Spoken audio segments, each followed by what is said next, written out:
to me, in all investing, there's two. One is you got to get paid for the risk you take. And the other is always play offense with your money. You have to play the game that's on the field, but you don't have to play the way everybody else plays. Ultimately, if you're not finding inefficiencies in the game, you ought to be asking yourself, what am I doing? What am I in this for? Ready to go?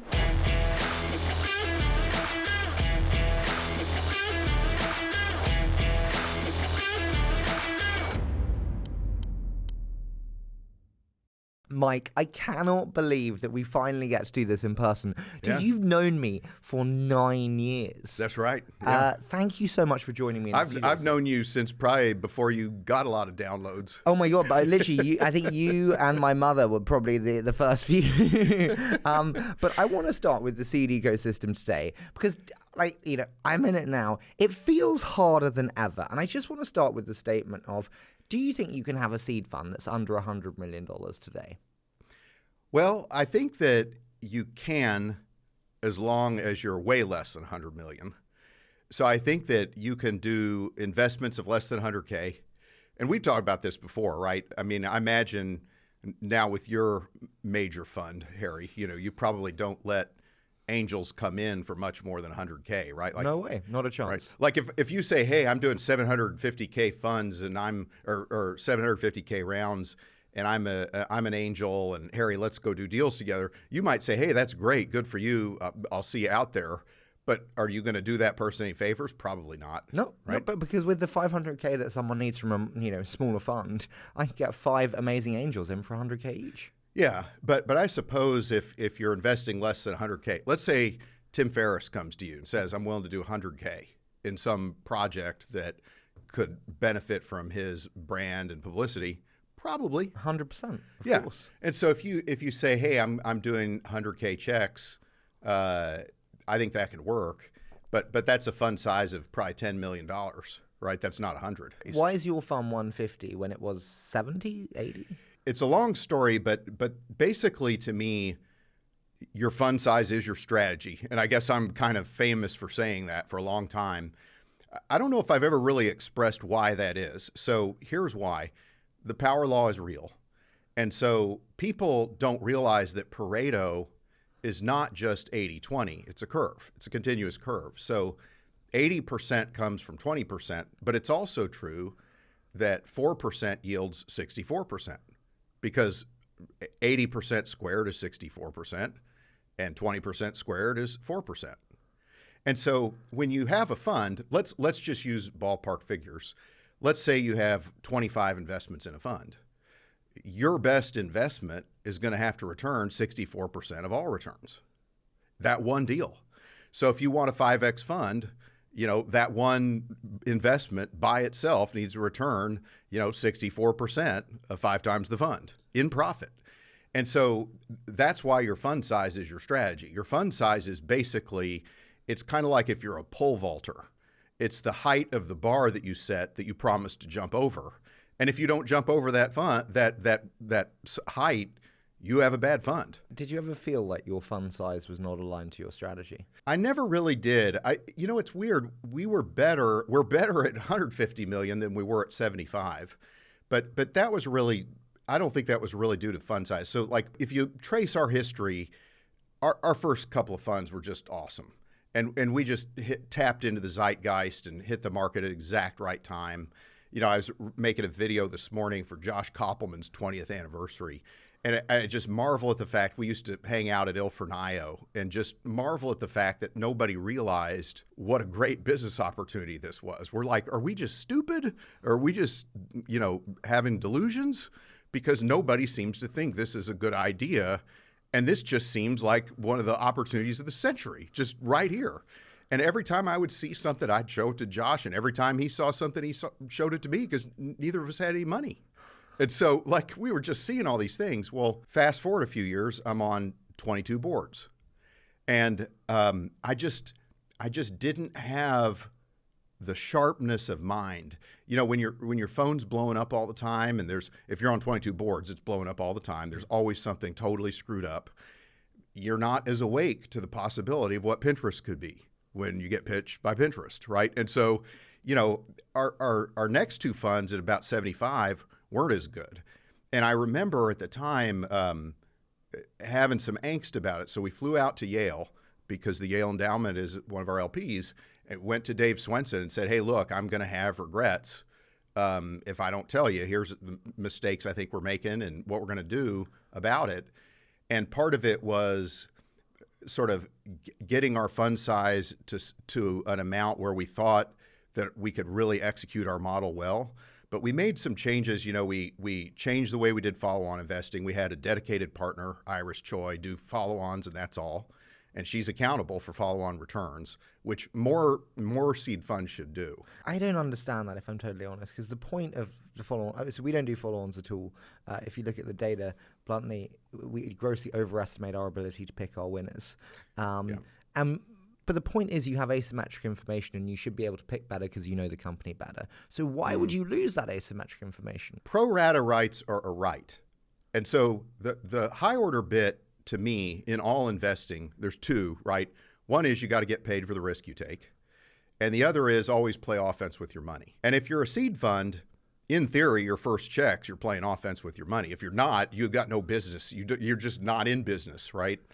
But there's the occasional situation where, you know, you own shares in a great company, Applied Intuition, Figma, Twitter, Okta, one of these.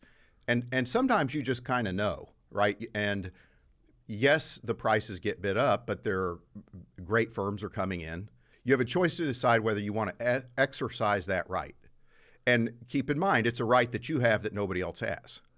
And so to me, that would be an example of playing offense with your money. The hard thing is when the rounds are priced as they're priced and your fund sizes are still small, exercising that right can be several $1 million.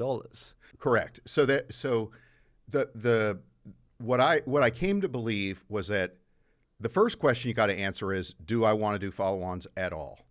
You know, you can have it be zero. That's one option. But you're giving something up when you do that. You're giving up a right that's worth something. So then the other way to look at it would be to say, I think it's probably higher than zero. And so then the question is just how much higher? And so we settled on 70% up front, 30% in reserves. And but, you know, Iris is accountable for that 30%. And so Ann and I can't strong arm her into trying to, you know, protect some investment that's not working. She's like, look, Maples, you know, you guys are holding me accountable for returns on this basket of money. But do you not think there's so much context that's lost? So, like, you know, you could look at the numbers, you could look at the data, but actually I know the founder better than anyone. I know the speed of contract progression. I know all of these nuances which aren't in the data that Iris doesn't know. Well, Iris knows, right? She's part of Floodgate, and she gets to know the founders, and she looks at every investment that we make as if it were her pipeline. And so some of these, like Applied Intuition, she actually bought super pro rata. She found ways to get more ownership than our initial first check, because she's like, look, at the time, she's like, I think this is the best company in Fund 6, and we should own as much as we can. But here's the thing, right? Most seed funds would say, hey, I know more about this company than the market knows. That's why I'm going to give this company money, even though it can't raise. And in those cases, I used to say, you know, I think you know things that aren't so, right? So I give the market writ large a lot of credit for knowing what a good Series A deal is. You're talking about firms like Benchmark and Sequoia and General Catalyst and A16Z. And if none of them want to invest in a given company in our portfolio, I'm like, okay, who's more likely to be right about the progress of that company? Having said that, if they decide they really do want to invest aggressively, that's a pretty strong signal too, because they're picking not just from the companies we invested in, but from every seed investor. And so they're judging that to be among the very best outcomes of all seed investments. And in those cases, I think you got to at least look at, do I want to exercise my pro rata right? You can't just blindly follow Sequoia and Benchmark and folks like that. But if they're saying, hey, I think this is one of the best projects in the private landscape right now, having the right to invest in that is worth something. Do you not think you should just blindly follow if you get a tier one? No, but that's closer to right than not. You know, like if I look at Fund 1, What was our top performer? It was Demand Force. Who followed me in Demand Force? Bill Gurley at Benchmark. What was the second best performer? Twitch. Who followed us in Twitch? Ethan at Bessemer. Okay, let's talk Fund 2. What was number one in Fund 2? It was Lyft. Who followed us? Naveen at Mayfield Fund. Founders Fund, A16Z. Okay, what was the second biggest winner? Okta. Who followed us? We did that with A16Z, then Sequoia came in. Greylock at Sequoia. And so one way to think about it is your follow-on dollars might be best thought of as a subset of where the best firms follow. Because we've had the best firms follow and the companies not do well. Virage Sale, Sequoia aggressively followed and it didn't do well. So one way I think about follow-on investing is for a seed fund, it's closer to index investing than people think. And if you say, okay, I'm going to index off of the very best funds, as you kind of point out, more often than not, if that's all you did, you'd have massively better follow-on returns than most firms. If the LPs knew, like if they tracked what's the return on follow-on checks versus first checks, there'd be pitchforks and like revolts in the street. It's so bad. Do you agree with the ethos that every check has to be a fund returner? Ish. Here's the way I would phrase it. Our business is hard in seed, but not complicated. 5% of our checks need to be 100x cash on the first check, and about 10 to 15% need to be 20x cash on the first check. You achieve that, your 10x fund. And so the loss ratio is about the same between a 3x fund and a 10x plus fund. What matters is the magnitude of your big winners. But it kind of goes back to this Pareto idea.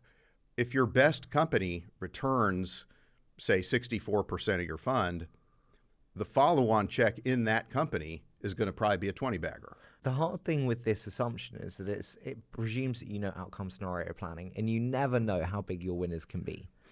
You never know, but you can say, we have a way to hold ourselves accountable. Ann and I, we're measured on what we call picking skill, which is what fraction of our first checks become 20-baggers or 100-baggers. Iris is measured on what fraction of follow-on dollars go in the best companies. And that's completely objective, right? You can just say, here's a stack ranking of the companies by their current value and what percentage of our dollars are in those top companies. And so that made a big difference in our returns. So do you do outcome scenario planning when you're investing? I'm not sure that sounds fancier than what we do. Do you think, hey, how could this be a $5 billion company and work your way there? No, I say, for this to make 100x on the first check, what would have to be true? So the way I think of scenario planning on a first check is I say, okay, given that it's 85% likely it's not in the top 15%, if I say every investment is going to be in the top 15%, it's just simply not true, right? It's not grounded in reality. The better discussion to have is to say, look, given that it's 85% likely to not be the 15 top percent, how big does it need to be if it is in the top 15%? And is there a world where that could happen? What does that world look like? And so, and this is why, there's all these, I believe, false debates about valuation. Everybody says, well, if the company's awesome, you can pay any price. And I'm like, that's true to the extent that you can make 100x on the first check. And so I'm like, that to me, that's the higher order bit. If we're going to invest $1 to $2 million, can we make 100x on the first check? And if we're doing it at 40 post, like we did Applied Intuition, okay, they just raised it $6 billion. The thing that I find really worrying with that, though, is that assumes that companies are going to be $5 billion companies, because there's a couple of in-baked assumptions here, which is that, bluntly, you're going to get diluted probably quite a lot, say half in a lot of cases at this point. Or more, yeah. Or more. And so if we're doing that, it needs to be a $5 billion business. So we forecast that, but this is why price matters, right? So, it's a lot easier. Because our entry price is 25 now. In the case where that's your entry price, that's what the exit needs to be. Yeah. Yeah, and there's no escaping that. And people say, well, that was then, this is now. I'm like, no, I've studied venture returns for the last 50 years, and the physics of what a good fund looks like has not changed. Do you just think then venture is a less attractive investment category then? I don't think so. I just think that a lot of people have forgotten what the right goal is. And so I sit there and I say, look, I need to make 100x on my first check. There has to be a way I can do that if everything goes my way. And I'm not going to get that by acting like an efficient market operator, right? So to the extent that seed investing is an efficient market, it's not going to be a good business. And so you got to find inefficiencies for it to be a good business. And then people say, well, what if I can't find inefficiencies? I'm like, okay, then you shouldn't be a seed investor, because the idea is not to invest as an active investor in efficient markets, right? Like if you're an active investor, you have to find inefficiencies in the market, or you got no business investing. I mean this with total respect. You sit in the middle of San Francisco in the heart of the seed market, in the most efficient market. It was inefficiencies when you and Josh started, and it was those early days. Neither of us are in inefficient markets. Well, I think that the mistake that people make is to think of startups as a quote unquote market. Now, I would grant you that more of the companies are fully priced today than they were when Josh and I got started. But to me, that's just part of the fun of it. That's part of the spirit of the game, is to see what other people aren't seeing, or at least to try to do that. Or maybe occasionally to get into something that not everybody can get into. But to me, that's the fun of it. It's like solving a puzzle or a riddle. And you know, there's so many startups. There will always be 30 or so every year that are great. Will you do a much smaller check if you think it can still be a 100-bagger? I'm more likely to do that, yeah. So you're right. Okay, say you can get 100K in a super hot car. I'm unlikely to do that. I need to think that it could move the needle on the fund. And so I need to, probably about as low as I would go is $500,000. Yeah. Have you lost great companies because of that? That's a great question. I can't think of a single time. It's been our biggest mistake. I look now, we could have done 11 Labs, which is a $3 billion company, probably the best company coming out of Europe now. Yeah. Could have done it at 25. Would it have been a 100-bagger? Now 150. Okay, you should have done it then. Yeah. And we could have done a 250K check. Yeah, so I believe that there's always, and I don't know what your fund size was back then. It's probably 30. Okay, you should have done that deal. Yeah. But I look at it like that's why you have partners. They're like children. You just blame them. Yeah, but like our business, I like to say, our business is hard but not complicated. 100 baggers on the first check, 5% of the time. And in order to do that, you have to pick opportunities that can be big enough if they work, but you also have to care somewhat about the price. How do you think about these inception rounds? AdSim calls them inception rounds, which is like the $10 million starting round. I mean, we see many, especially in AI, that are much more than that. How do you think about them? Can it make 100x on the first check? Will you do these rounds? If I think it can make 100x if it was Cass or Eunice, I would. But I'm like, okay, so like this will happen sometimes. Some of our younger folks will come to me and say, hey, look, here's a round that's done at 10 at 40 post. And we did applied intuition at 10 at 40 post.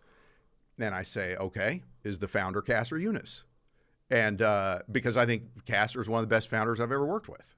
And so they're like, well, I don't know if he's Cass or good. And I'm like, okay, it's not worth 40 post.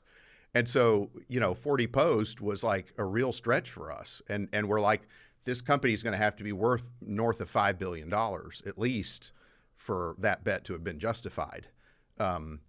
Because here's the other thing, Harry, is let's say that I thought, okay, I can't make 100x, but I can make 20, and he's that good.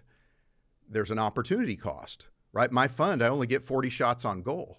And if I take one shot that I don't believe has any chance of being 100x, now I have 39 shots on goal. And I have one fewer way to make 100x. And so I just have to, if I'm going to raise $150 million, I need to know what game I'm playing, and I need to be honest about it and play that game with integrity, or else, different fund size. Do you feel that it's got much harder over time? Oh, yeah. Yeah. But I think we've gotten better and smarter, too. So, I think it's gotten more competitive. I think that there's a few things that give you a real advantage today that didn't matter as much then. I think today having a temperament advantage makes a big difference. What do you mean a temperament advantage? So like in 2021, we're seeing all these projects and they're raising money at 30 and 35 and 40. And Ann and I are just looking at each other like, we don't have to do that. And some of the young associates and principals are like, we haven't done any deals this year. I'm like, that's okay. We haven't found any that meet our conditions. And I think that Ann and I have done this long enough to be like, okay, we don't have anything we need to prove to each other. And we don't need to, have points on the board this quarter, this month, this year. Silicon Valley will make more, and we'll be there. And so I spend a lot of time, as does Ann, thinking about what's our circle of competence. What are the situations where we've made money historically? And what are the situations where we think we're well set up to make money in the future? And we need to see projects that meet those conditions. So do you agree with Gurley that you play the game on the field or not? You have to play the game that's on the field. But what if the field is not your conditions? Well, if the field's not your conditions, you just have to be more discerning.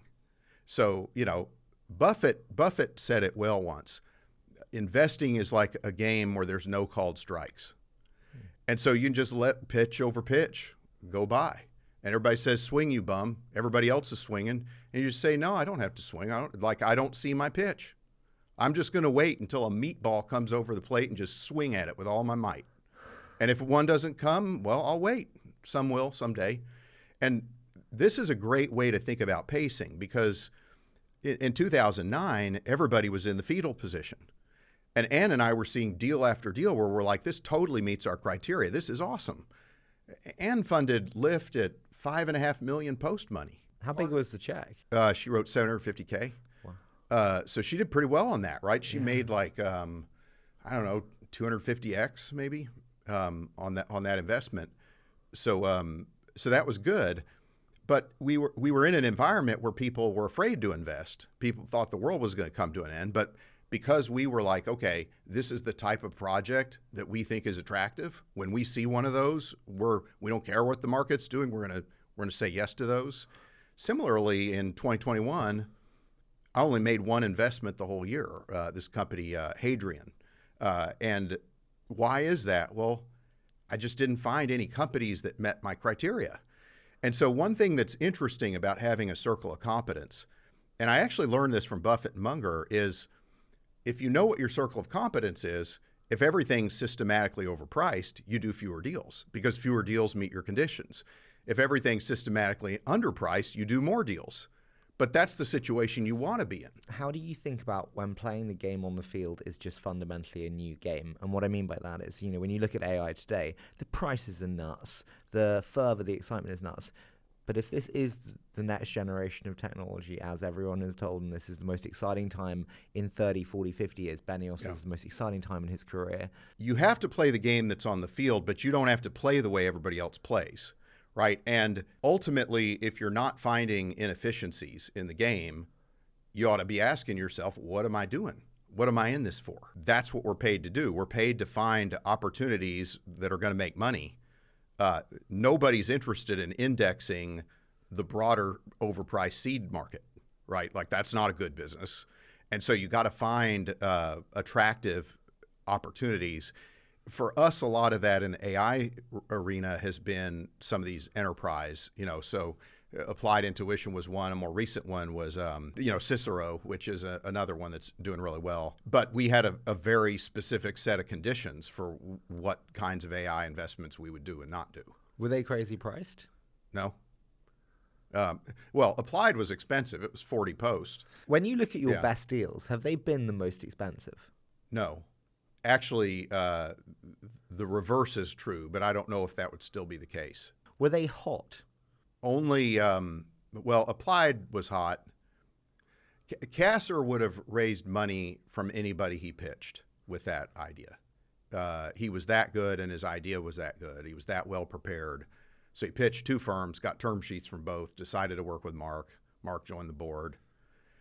And I kind of said, okay, probably the Series B round is a little bit de-risked here. And so I should probably put in as much as I can get in on the round. And so that's what we did. And then immediately, as soon as our check cleared, Iris was trying to buy more. Have you ever done a deal where you've bought common, not prefs? We're seeing more and more of this. I've done that. Yeah. Talk to me about that. And then the other thing I've done is I've been in a situation where the founder wanted me to do something with him. And I said, I'd like to work with you too, but the price is too high. And this is one of the things about convertible notes is I could say to that person, look, you can issue a convertible note at any price you want. You can, if you're raising at 20, you can sell me half of it at 20 and half of them at 5. And they might say, well, other people may not like that very much. And I'm like, I understand that, but like you can decide, right? But I'm not going to pay that price that everybody else is paying. And so, you learn quickly whether they value your involvement in a differential way or not. And if they don't, it doesn't hurt my feelings. I'm not going to pay the price, but it doesn't hurt my feelings. On the commons and prefs, so you would buy commons? Because we had Nick Charles on from Notation who was like, we think you should be more aligned. You should buy common. I really like Nick, but I think that's bullshit. I would, if it made a difference meaningfully in my ownership early, I'd do it. It's the difference between winning and losing the deal. It's not so much that. It would be, maybe I can say to the founder, hey, look, this is a way for us to have some type of a joint gain. I know you need to get the price you want to get, and there are reasons that you want to get that, but maybe we can get some type of a blended price if I buy preferred plus common. And then I own more, I'm taking more risk, but if I believe in the company, I've never made money or lost money based on common or preferred, ever, in the ones that worked. And so Will you do uncapped notes? Only in very rare cases. Have there been any? We would have done one for Applied because like right after the Series A, we wanted to own more. And so there are times when doing an uncapped note works to your favor if you say, I have so much conviction that I'll pay a discount to whatever the next price is. I don't care. Because, otherwise, why is the founder going to give you any kind of preferential treatment when the round comes together? If you believe in the company, you got to position yourself for the next round. Have you ever done a Chris Sacca and done a nom nom?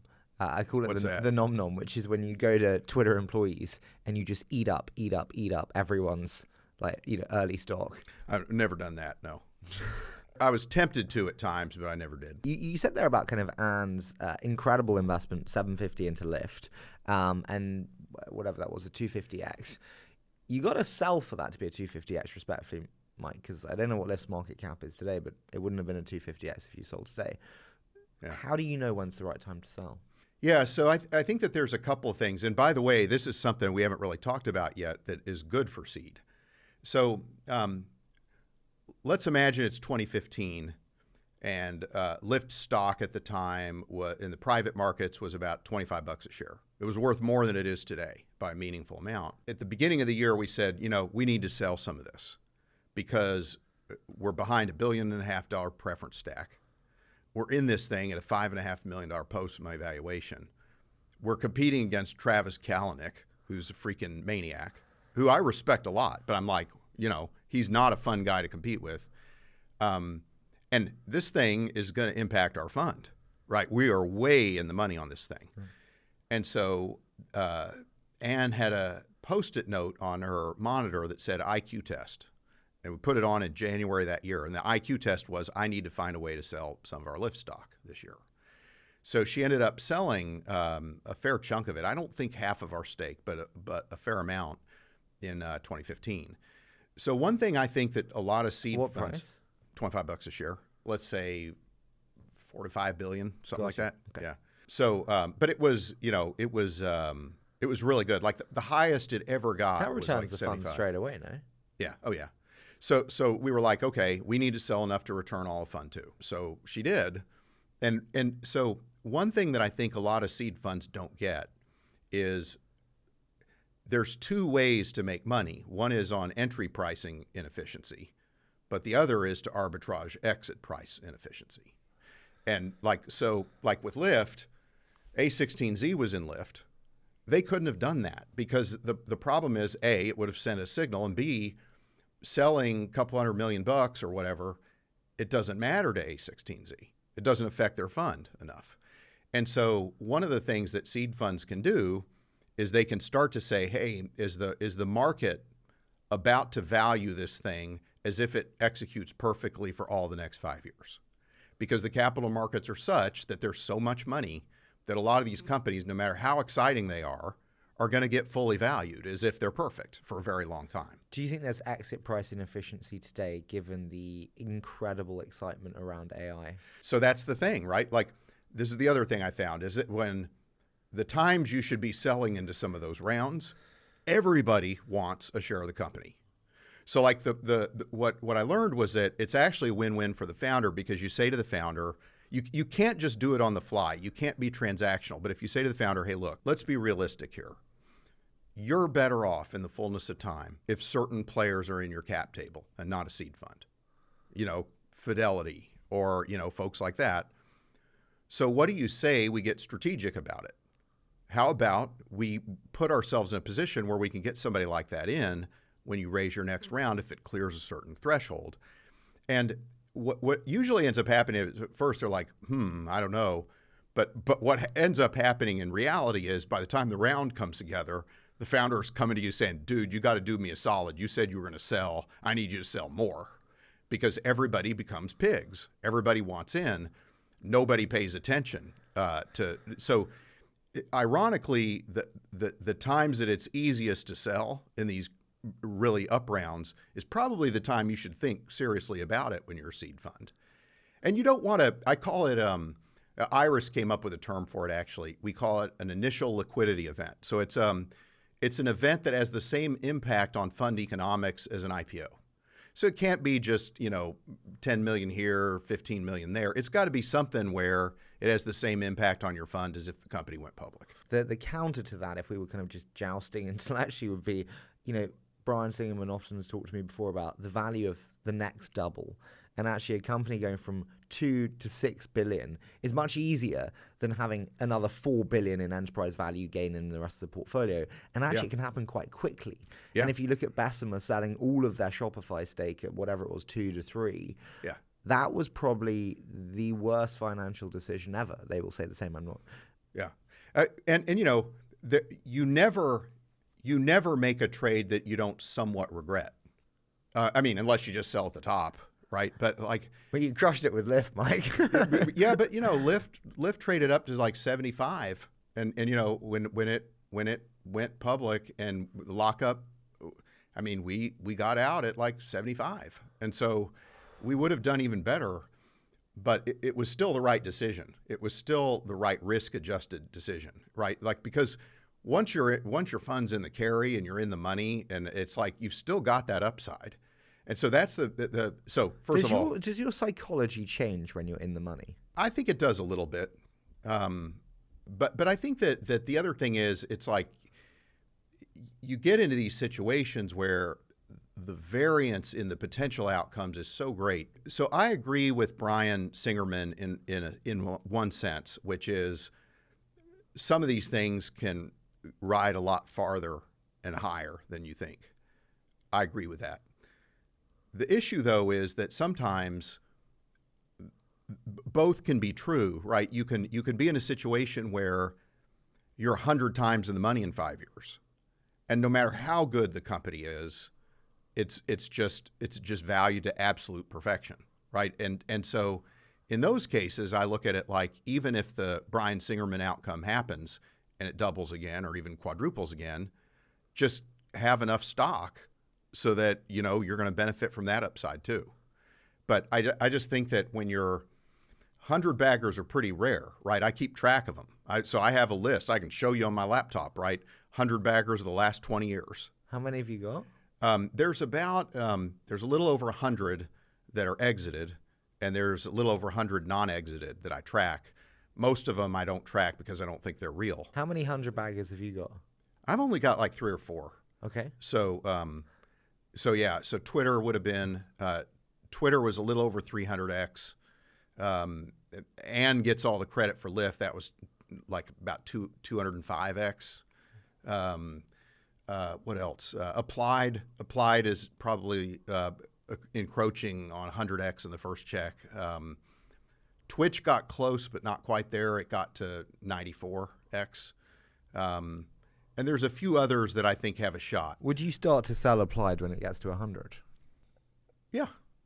But here's the key. You got to do it in a way where you're not just being selfish about it. You want to do it in a way that In fact, we did sell some Applied, but we did it in a way where it was in full cooperation with Gasser, right? I was like, I'm not going to do this behind your back, or I'm not going to do this against your good wishes. And so, is there a way we can make this a win for you? That's the discussion we need to be having. But you can't have that discussion the day the round closes, right? You got to be like, hey, here's how I'm seeing things. Am I making sense? You know, Kasser is a grown up, right? He's like, hey, I get it. I understand. You got a business to run, so do I. 100%. The best founders generally do understand that. They do, especially if you don't surprise them and you're just not greedy and transactional about it. Or do it behind their backs. Yeah. And if you say to them, if you say to the founder, hey, look, can we agree that all things being equal, this would be a good investor to have in your cap table after the next round, and this is a good way for you to get them without getting crazy massive dilution. What do you say we try to engineer those circumstances? How does your psychology change when you're in the money? Hopefully not much. You know, I think that sometimes, you know, the place where I would also agree with Brian Singerman would be sometimes you get in the money and you lose sight of the fact that you can get a lot more in the money. I think more you see the side of you can be more in the money and you lose downside. I always think that, you know, very close to the guys at Sequoia and the team there, I think the reason they're so successful is because, bluntly, they've done so well. They're not fearful of downside. They just see what it could be. And it almost enables them to have this enlarged perception or kind of vision. Yeah, you know, I think that kind of goes back to the first principles, right? You can make money on the buy and you can make money on the sell. And what most people don't understand is that the seed funds are actually better positioned to make money on the sell than anybody. Better positioned than the multi-stage by a wide margin. And that requires, though, for the seed manager to be much more sophisticated than most are being. Most are just like, should I sell, should I not sell? What you want to do is have an opinion, right? And you want it to be grounded in the facts. Why do I collect information on the 100 baggers? Because I'm like a train spotter. I'm like, you know, in Britain, right, you have those train spotters. Do you like structure to the selling? So we had Avi from Entree on, and he's like, I sell a third, I'm going to butcher it, but a third in a growth round, a third pre-IPO, and a third post-IPO. There's a real structure to it. Do you like that kind of structure, or do you think it's a case by case? I think it's case by case. I think you should say to yourself, okay, there was a time when we were sober, and we kind of said, if the following things happen, we might be sellers, and that's happening now. So do we still feel that way? What was the least sober decision you made? Most of my mistakes have been in our early funds. We followed on in too many rounds in the companies that weren't going to make the difference. What was the least sober decision? Our biggest failures are so not related to that. Our biggest failures have been failures of imagination. You know, it's like when I passed on Airbnb, or you know, what's another one we passed on? We would have done really well. Datadog. Do you blame yourself for passing on Airbnb though? And my reasoning around that is like, it was a nuts idea. He wasn't from a blue chip company. It wasn't a straight down the fairway deal at the time. It was cracker, and you had to see some real. Well, so the way I look at it is, I need to understand what I didn't see, and I need to be really tough minded about that. That's not about beating myself up. It's just saying, is there a set of frameworks that we embrace today that would have caused us to say yes? But we do that not just with Airbnb. We do it with all the 100 baggers, right? So we do these 100 bagger deep dives. We did one on Marqeta. We did one on Zoom. We did one. What do you learn from them? You learn a bunch of really important things. So what are the things we track is, okay, if you'd said yes at the seed round, what kind of a multiple would you have made? How soon would you have made it? What kind of dilution would you have seen? Then you say, okay, here's our frameworks. One of our frameworks is, did they have an insight? One of our frameworks is, did it harness an inflection? One framework is founder future fit. What is founder future fit? Yeah. So like, I'll give you an example. So like Zoom. Zoom we didn't see, but started out as this consumer everyman conferencing thing called SASB. And that's when you would have had to invest in the seed round. So like, did it really harness an inflection? Hard to argue. Did he have a fundamental insight? Hard to argue, right? In fact, his initial vision for the product was just wrong. But like Eric had been at Cisco as part of WebEx for 10 years. He'd been thinking about video conferencing all the time. So his founder future fit was actually quite good. So like founder future fit is it comes from William Gibson. He says the future is already here, it's just not evenly distributed. And what he means by that is that he doesn't mean this, but like great startup ideas don't come from trying to think of a startup. They come from a founder who's living in the future and who notices what's missing in the future and builds what's missing in the future. And, it reminds me of Isaac Newton, right? Fellow Brit of yours. He was supposedly at a party asked, when the apple fell on your head, why is it that you all of a sudden had this insight about gravity? And Newton said, it's because I was thinking about it all the time. And so the founders who have founder future fit they're like obsessed train spotters in a rabbit hole thinking about this stuff all the time. Do you know what I find really hard is I've learned from you so much over the years, so many things, literally. But you literally shape something I do every day, which is I always ask, what's your insight development? How do you see the world in a way that's different to other people seeing it? The challenge that I have, Mike, is that so few can articulate it well. In any way. And so even if they have it, I worry that I'm missing it because they can't articulate it. It's really hard, right? I think there's a few, apart from just do you think the founder's great, right? There's a few signals that are interesting, right? One is, does it harness inflection, right? And that's like Lyft harnessed the iPhone 4S had a GPS chip in it. So that happens outside of the startup. The second thing we look for is what do you know about the future that's non-consensus and right? And then the third is founder future fit. One of the things that I've learned in looking at these 100-bagger studies is some of these things become clearer later. And you have to figure out what's the real signal at the time you have to decide. And so you want to get a time capsule of that startup. You want to know what was the founder like at the time? What was the pitch deck like at the time? What was knowable about it at the time? And quite often I've found in doing these that founder future fit is the best signal. It's the most discernible way to figure out if the founder's likely to figure this out. And just so I get it, is the background of the founder commensurate to what we believe successful founders in this space will have? Yeah. So like I look at it like almost every great startup is pursuing a future that's meant to be. And there is usually one team that's ideally suited to that future. So I'll give you a couple examples. So like Okta. So I meet Todd McKinnon, and he's with Todd and Freddie. And he says, I've been at Salesforce for all this time. All the early adopters of the cloud use Salesforce, and now they're using other cloud apps. And there's going to be identity management problems for cloud apps, and I'm going to build a system. And I'm the VP of engineering at Salesforce. These customers trust me. I know what their problems are. And I'm like, okay. It's a good pitch. Pretty damn good pitch, right? And I'm like, okay. If anybody can do it, he can do it. And if anyone knows, he knows. If anybody knows, he knows. So what was true about Todd? First of all, he was living in the future with those customers. And when you live in the future with those customers and you're intrinsically motivated by that future, you're more likely to understand what you should build, number one. Number two, you're more likely to attract early believers because you're more credible. And so I look for founders who are living in a valid future, are intrinsically motivated by the future they're pursuing, are more likely to notice specifically what to build, and are more likely to convince people to believe that they've built the right thing.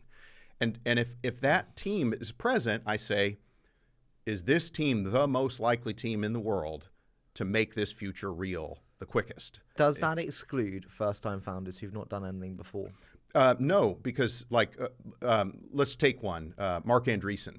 Right, he was at the University of Illinois. He'd never run a business before.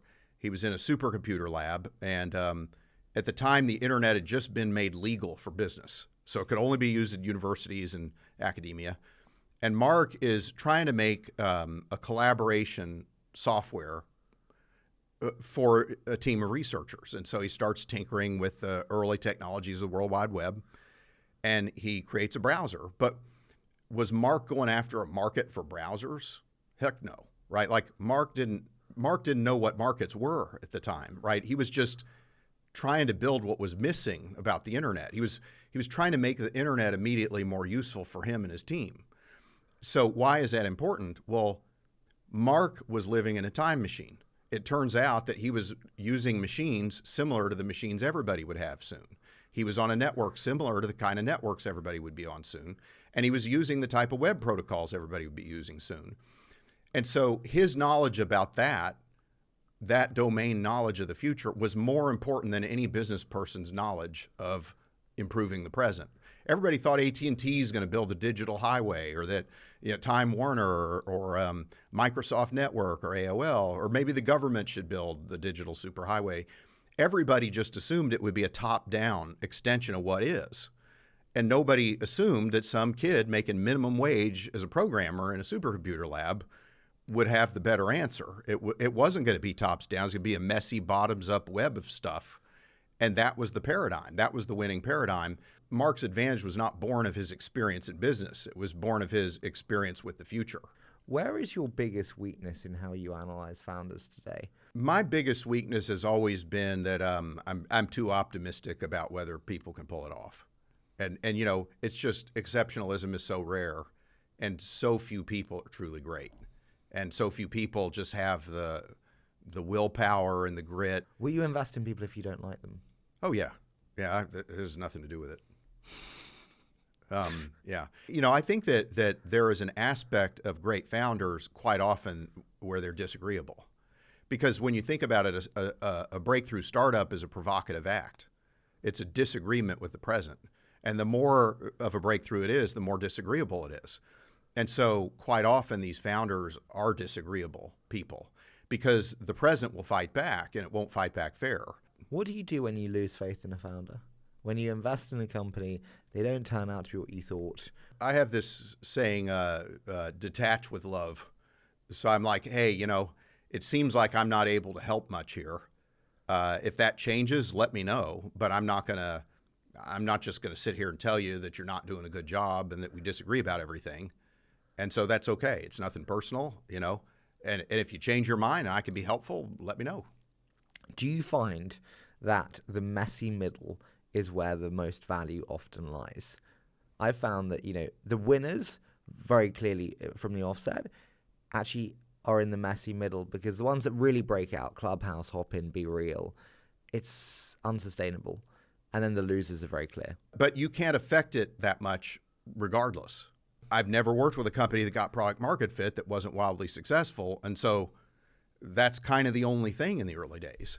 I don't get that. I've heard you say that before. Yeah. I maybe you're just brilliant and I'm shit, which is very possible. But I have several companies with product market fit which are not successful. We mentioned them. Clubhouse. I don't think they have product market fit. Really? No.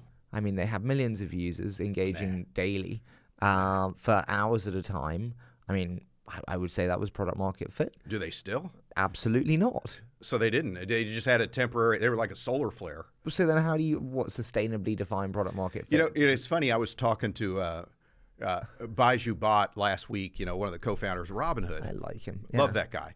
And we were talking about product market fit, and he goes, when we got it at Robinhood, I was like, oh, that's what product market fit looks like. I just think it's like stages. It's like a chapter in a book, and you have to continuously own the next product market fit chapter. But like if we go back to the kind of the notion that I think you were getting at, it's like, can I help the founder get product market fit? Not that much, in my opinion. There are some things I can do.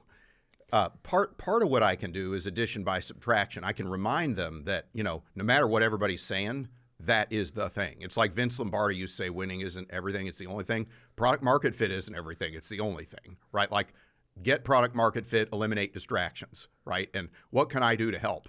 And last time we talked, you said this is the bottleneck between us getting strong product market fit and today. Is that still the case?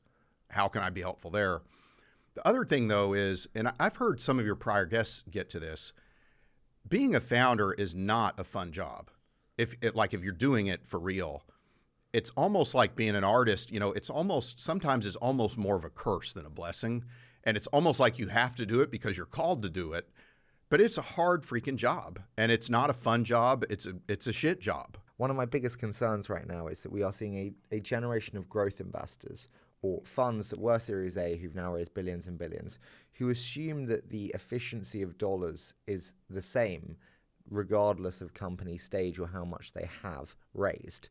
Right. And so they go, fuck it, we need to deploy 50, 75, 100 million. sod it. Let's put it in this company that's doing really well. I know we're paying well ahead of time. I know we're paying 2 years out, but we can still see a 3x if we pay $3 billion from here. So sod it. Yeah. But when you drop $100 million into a company, suddenly they do 10 other things. And that $10 billion exit massively reduces in likelihood because they're now way less. And this is why I really appreciate some of these founders that I've worked with who've done a good job. You know, like Kasser. I mean, he has enough money to do whatever the heck he wants. But in fairness to the CEOs of those companies, a lot of them never had any influences around them that said, hey, you're about to raise a bunch of money. That's cool.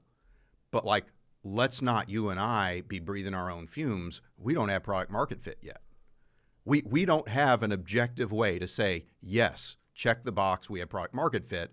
And so if we're not careful, or even if we do have product market fit, taking in $150 million, you've got to find a way to use that. Yeah. But what usually happens that's even worse is these companies raise a lot of money before they have legitimate product market fit, and they hire ahead of achieving it. And now all of a sudden they're doing a bunch of wacky nonsense that's not contributing to product market fit, and they just become culturally broken, right? They just end up never developing any muscle memory for what an attractive customer is, how you should find one, which ones to avoid, what features are going to be added to the strategy, which ones won't, all that. What happens to the generation of companies that have raised these $100 million plus rounds at $1 billion plus prices where they didn't really have product market fit? What happens to them? I think most of them won't clear their preference stack. And GPs just keep, but they've got 5 years of runway, 7 years of runway. So they just kind of keep going, and GPs are just telling LPs, it's fine. The problem is there's an element of this where everybody in the game has an incentive to keep the plate spinning, right? But, it goes back to the first thing we were talking about. My business is hard, your business is hard, but it's not complicated. 100 bagger on the first check.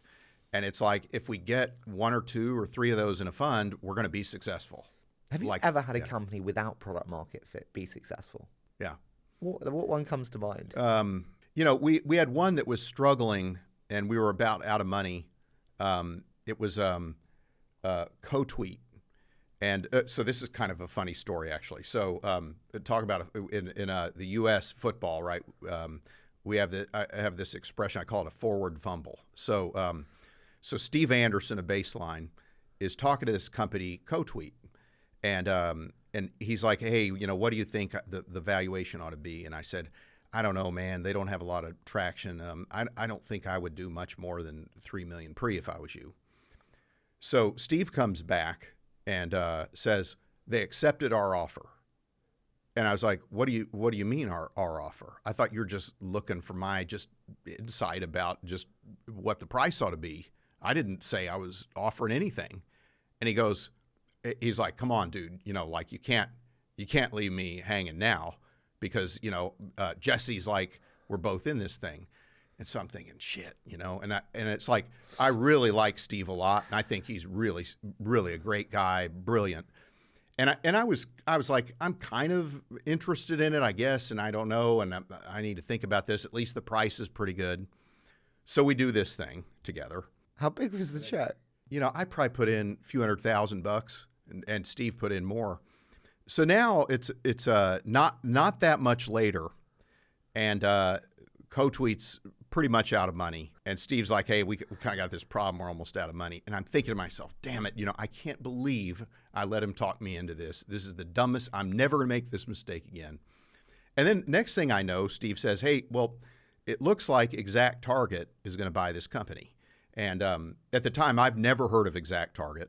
And they're going to buy him for stock. And I'm thinking to myself, great. The last thing, at least we're not out of business, but now I have ExactTarget stock that I've never heard of, some company in Minneapolis. So ExactTarget buys them. And then ExactTarget goes public. And I'm like, wow, they're going public. And I'm like, how soon can I sell, right? Because I know nothing about ExactTarget. Well, before the lockup expires, Salesforce decides to buy ExactTarget. So we end up making 23 times our money. It was like when you fumble the football, it just bounces end over end up the field, just keeps going and going and going. And every time we're like, oh man, I wish I could get out of this. We couldn't, and it just kept going. I love that. So listen, I want to do 2024 in review. So Okay. I'm going to say a couple of different statements, and you're going to give me your thoughts. What was the company of the year in 2024? SpaceX. So I just think, they are starting to blast a lot of rockets into outer space. And I mean, what they have done is just so incredible. And I don't have to squint too hard to see a world where they're the most valuable company in the world.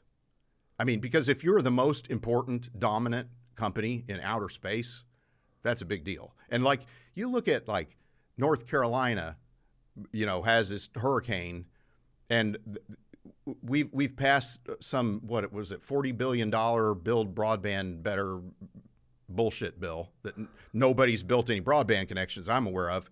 And everybody's like, Elon, can you help? Puts his satellites above and kind of makes it free. He helped with Ukraine. It's like. Do you worry about the power that one man has? He controls the digital town hall now. With Trump, he just controls the physical town hall. Well, that's a different question. But like, if you're asking me the company of the year, it's SpaceX in my view, right? And so like, I'm like, if people are saying, look, the problem with SpaceX is they're too powerful and that they dominate the skies and all that stuff. To me, that kind of underscores the year they had, but also just like the impact that they have, right? Just their ability to just provide broadband arbitrarily anywhere in the world. And by the way, it's not going to be just broadband. They're going to be able to launch payloads of all kinds of things. Baiju Bhatt's new company, he's trying to have these satellites that have these solar panels that beam lasers down to Earth, for energy anywhere at these base stations. And so who's going to put those things up into outer space? It's going to be SpaceX, putting the payload out there. And so, you get to a world where SpaceX becomes a platform dominant supplier for outer space. And I think that's pretty impressive. What do you think was the fund of the year? I'm going to go with 20 VC. So, I mean, dude, $400 million fundraise, fist bump for the win, man. I mean, it's very kind you're just of you. Barely not even a kid. And you're doing this in Europe. And I mean, $400 million in Europe. I mean, that's something. You should be proud of what you did. I remember when we met in the Battery years ago. I was desperate for you to give me a job, Mike. I was so desperate. Like, well, if you had come to America, I would have done it. That's very, very kind of you. But it's interesting. I don't know if you feel this, but some situations I've had when things worked my way, you didn't always let yourself be fully aware of it at the time, right? You didn't stop and say, "Hot damn, that was something." Like, I really did something there. And maybe you're not doing that when it comes to this $400 million fund, but like, if give yourself some time to come up for air and be like, "Hot damn, I did that." I feel the desperate responsibility. Yeah. Like, it's a huge amount of money, which I'm very grateful and appreciative of. But like, the work starts now. Yeah. But also, it was legendary. What you did was legendary. You still have a lot to do, but like every now and then, it's good to come up for air and take it in. I really appreciate that, and that for me that means the world to me. Okay, founder of the year, Elon. Okay, listen, that one. Go on. And an investor of the year, I would say different from fund of the year. Just as an homage, I'd say it's Charlie Munger, because I think the world's really going to miss him. And I mean, probably of all the investors, I'd say that Charlie Munger and Howard Marks have influenced my view of how to be a good all-around investor more than anybody. How has Howard Marks most influenced you? His memos for Oak Tree Capital are just insane. A lot of the ideas in Pattern Breakers were a realization that startups are all about being non-consensus and right, but in a much more massively disruptive way. And so Howard looks at it through the lens of second-level thinking and knowing something that the market doesn't know when you make an investment so that you can outperform. But what startup capitalism is about is refusing the premise of the current rules and showing up out of nowhere and changing the subject. And the only way you can do that is to be non-consensus and right. You can't, only by being radically different can you make a radical difference. And a lot of that thinking I internalized from Howard. M&A or exit of the year? I don't think I have as good of an answer for that. I'm going to go with Loom. Okay. 975 million. It's a lot. Yeah, that's pretty good. Great timing. Yeah, I think they definitely optimized their outcome for sure. Pretty solid. Yeah, it's pretty good. Okay, predictions for 2025. What will we see? I continue to be intrigued by what could happen with Bitcoin. I look at it slightly different. So when I think about the way venture capital has thought about crypto, most of the really smartest people I know have been focused on Ethereum and Solana. And I look at Bitcoin, and it just feels to me like it's the thing hidden in plain sight. And it feels to me like there's a world where Bitcoin becomes more valuable than gold and then some, and where there's an entire financial ecosystem and rails around it. And if that happens, I think Bitcoin's got a lot of room to run, but I think that there would be a lot of startups that could create an ecosystem around it that would be interesting. I asked Reid Hoffman this morning, 2025 end of year, what is the price of Bitcoin? Huh. What do you say? I'll wait for you to answer, and then I'll tell you what he said. End of the year or the highest point in the year? End of the year. End of the year. I'm gonna guess that it gets to 130. He went with 200. Okay. What happens with Doge? Success or not a success? To me, success would be it changes the cultural norms of what's acceptable from an accountability standpoint. Like, I don't think that Elon is going to be able to do what he did with, say, Twitter and fire a bunch of people and, change all the rules. And bring in a sink? Yeah, and he might be able to do that. Am I the only one who saw the picture of him bringing in a sink going, oh, yeah, God, it was awesome. You were thin. Let that sink in. But here's what I think is happening. And by the way, it's not just Doge, but like, I think, for example, what Joe Lonsdale is doing with his Project Cicero is really good. One of the problems that we have with government in the U.S. is it's like you'll have a government entity that has a bunch of money that produces terrible results that are only getting worse, and they keep hoovering up more money. And at some point, we need to get to a place where we can say, can we agree that if we put money into something, we should have a goal, and that if the entity achieves the goal, it gets more money, and if it doesn't achieve the goal, it gets less money. Can we agree that that's true? Republican, Democrat, whatever. Can we agree? Can we agree that we should even at least try to see what the goal is, and hold people accountable for making those goals? Now, you'd be surprised. Like, imagine like the crappiest company you ever saw, and everybody's like dissing on it all the time. Now imagine that company, and the worse it does, the more money it gets. And the worst departments in the company get the most money because they say, well, the problem is that we're underperforming because you guys are underinvesting in us.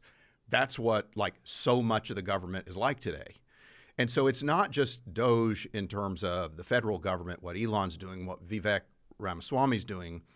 What Lonsdale's doing is important too, because he's trying to take it to the local level.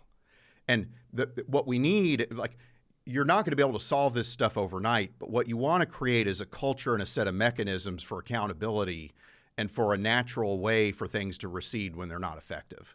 And if you could create a permanent change on that front, that would really be a big deal, I think. What damaging element of venture needs to recede? Right now, there's just too much money. But I don't think it's ever going to recede. Do you not think it's getting worse? I think it might be. Yeah, I speak to so many LPs, new sovereign wealth funds, new pension funds, new endowment funds, who have sub 3% exposure to venture today, who want to take it to 10 to 15. The thing that I think that most people don't have a handle on yet is exits are cyclical too. And so throughout my career, you have these 15-year windows where close to half of the exit profits are made like in an 18-month to 2-year window. Horsey Bridge are brilliant in terms of their analysis on exit markets, and they found that really ventures are a very challenging asset class. but Yeah. brilliant when you take advantage of very constrained liquidity windows. That That's is right. where you are able to have That is the business. So every 15 years or so, you get this window of about 18 months to 2 years. And if you want to do really well, the secret is to have a bunch of very good companies in flight when that happens. And so a lot of these big multi-stage funds, the problem they're going to run into is they raised money on exits predicated by 2020 to 2022 exits. And there's a lot of evidence that's just not going to happen, that there's going to be a long window of time before we ever see that again. And, things have a way of correcting. So I think that the multi-stage funds will, over time, feel pressure to rationalize their fund sizes. And they'll say they'll do it slowly and they'll do it, quote unquote, deliberately. I do juxtapose that though, just with the thought that 15 years ago, it was insane to have a $150 million seed fund. Now it's like, obviously, how could you not have a seed fund over $100 million? Before it was a $1 trillion company, Mike. Are you serious? Well, now we have 5, 6. Well, and the other thing that's happened is I think a lot of people have forgotten what a seed round even is. And so now you have seed rounds that are like $4 or $5 million. Sure. And to me, the purpose of a seed round is you have an insight about the future, and you have a massive risk that you're hoping to take out. The ideal seed round is one which provides slightly more than the minimum viable amount of money and time to take out that risk. And the reason is that that's the riskiest time in the company, and it's also the most expensive time to use capital, because you never get more diluted than you do in the seed round. So what founders should do with their seed round is they say, I've got an insight about the future that's non-consensus. I need to prove that I'm right. Because once that you prove that you're right, you've taken the single biggest risk factor out of the business. You've done the most value additive possible thing you can do to the company. You'll raise at will at a much higher price. I agree, but I disagree. You prove that you're right, but then you need to scale into enterprise, and then you need to prove that you're right But again. that's fine. And then you need this is why I think. But here's the problem. What happens more often is people raise $4 million, and they just go do a bunch of stuff. And now, they just don't have a clear line of sight. Like what you want to be able to say is, I need to establish that my insight is true. And if I establish that my insight is true, now I've done more than any single thing I can do to take risk out of this. And that is the best thing I can do to enhance value creation. If that means they raise a lot of money after that, okay, fine, so be it. That's a different discussion. Then the question becomes, what is the value strategy, value creation strategy for Series A? But what's happening now is people are raising $4 million because that's what it takes to dilute 20%.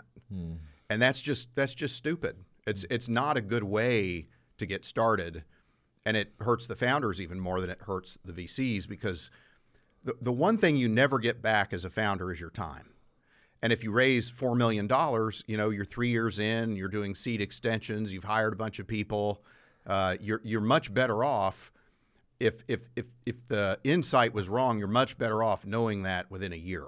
But then raising more money gives you more time to tinker and iterate. I look at Klaviyo, I look at UiPath, I look at Service Titan, I look at some of the big... Most of those didn't raise a lot of money before product market fit. They didn't at all. But if they had have done, they would have had more comfort in terms of... I think they'd have been worse companies. So did they. I asked every single founder. Oh, good. Yeah, okay, I asked every single founder, and they were like, yeah, no. They've got my back. Yeah, constraints are powerful in the early days. And constraints are the thing that allows you to understand what the true laws of physics are for your company. And if you operate in the early days without constraints in terms of time and profit and finding desperate customers, you'll be a worse business. You'll just be a worse startup. It just is true. Mike, I can talk to you all day. So I want to do a quick fire. I say a short statement. You give me your immediate thoughts. What do you believe that most around you disbelieve? I believe that more people should pay attention to the core tenets of Christianity. And I believe that, and I don't mean that in a religious way. I mean it in a philosophical way.